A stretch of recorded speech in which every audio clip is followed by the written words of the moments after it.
Good morning, students. In previous class, we discussed about air pollution. Today, we are going to discussing about water pollution. Let's start.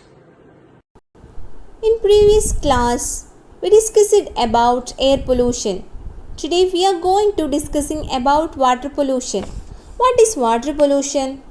The contamination of water by the addition of harmful substances to water, which spoils its quality, change its smells and color. The water contaminated with the harmful substances, different types of harmful substances, and that contamination spoils the quality of water, change its smell and color. Whenever the harmful substances such as sewage, toxic chemicals, silt, etc. get mixed with water, the water becomes polluted. The substances that pollute water are called water pollutants. What is water pollutants? The substances that pollute water are called water pollutants. The sewage, the garbage, the agricultural chemicals, industrial waste, silt, all are example for water pollutants. The sewage is the waste water from industrial and chemical. It's mixed with chemical, and it will be from our wastewater from home, factories, industrial, etc. And garbage is the another important pollutant for water pollution. It will be solid garbage and liquid garbage. Then silt is the another one. It's a pollutant. It's a mixed mud and water. Mud mixed with water. It will very dangerous for water organisms. So the substances that pollute water are called water pollutants. Sewage, garbage, agricultural chemicals all are example for water pollutants. How does the water get polluted? We all know that Ganga is the one of the most famous river of India. It sustains most of the northern, central and eastern Indian population. Millions of people depend on it for their daily needs and livelihood. However, recently a study by the Worldwide Fund for Nature found that Ganga is the one of the 10 most river in the world. The population level have been rising for many years in India.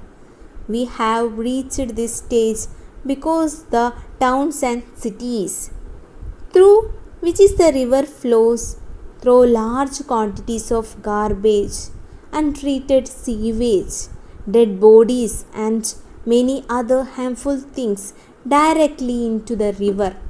In fact, the river is dead at many places where the pollution levels are so high that aquatic life cannot survive. An ambitious plan to save the river called Ganga Action Plan was launched in 1985. It aimed to reduce the population level in the river.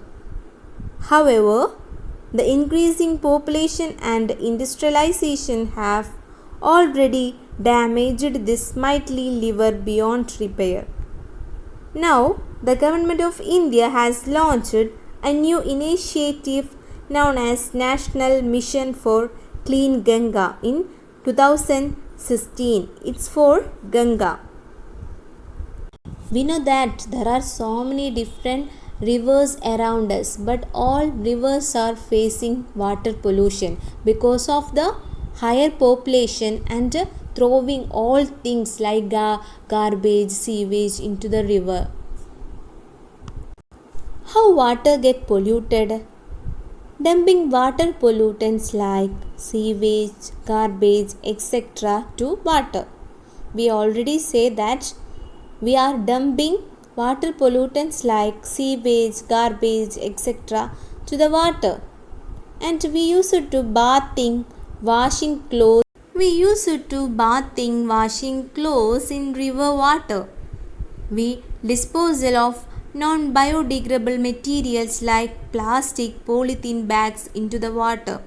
It's all leads to the water get polluted, and also factories and industrial waste contain toxic chemicals discharged into the water, into the river. It also reason for the pollution.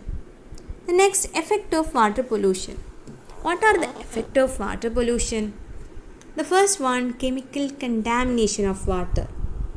We know that industries like oil refineries, paper factories, fertilizer, leather, paint, textile industries discharge the harmful chemicals like arsenic and fluorides into the river, and it leads to toxicity in the plants and animals.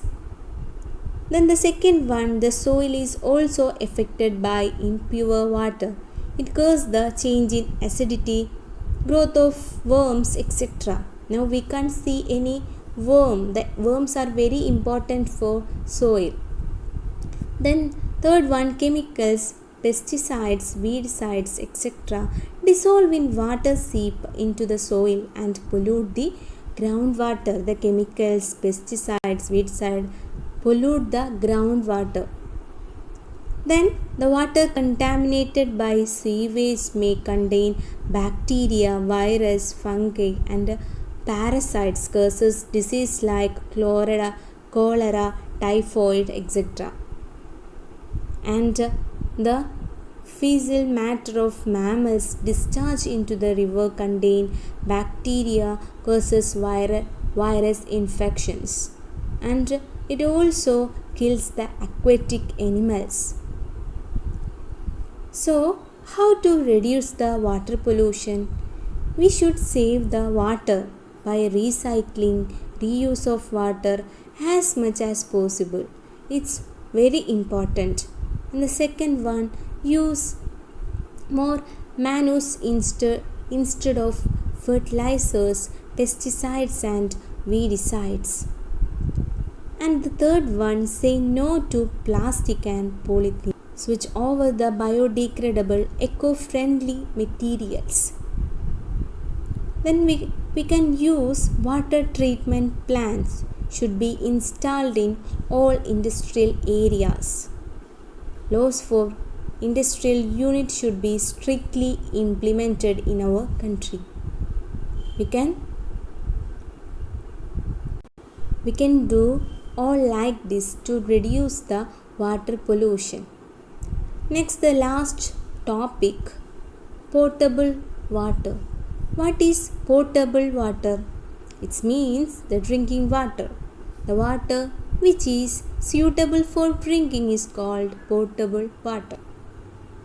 So, this chapter is completed with this topic.